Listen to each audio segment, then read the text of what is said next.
ఏ ఊరు నుంచి వచ్చారు ఈ అనాథ శరణాలయానికి? ఎల్లందు నుంచి వచ్చాను. ఇల్లందు నుంచి 21 ఫీట్ నుంచి. 21 ఫీట్. అసలు మీరు మీ పరిస్థితి చెప్పండి. అసలు ఎలా ఏం చేసేవాళ్ళు ఏంటి?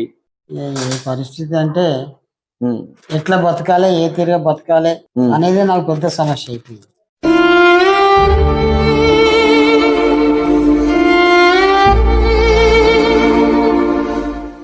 మరి కొడుకులు లేరు, బిడ్డలు లేరు.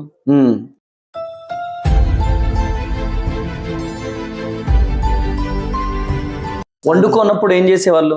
ఇక ఏం చేసేవాళ్ళు అంటే బిస్కెట్లు తినేది, చాయ్ తాగేది, ఇక ఒక్కోసారి ఒట్టిన పడుకునేది.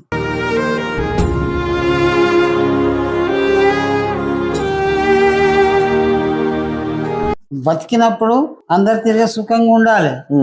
మరి ఆ సుఖం అయితే ఏం లేదు. పోవాలంటే చనిపోవాలా? అది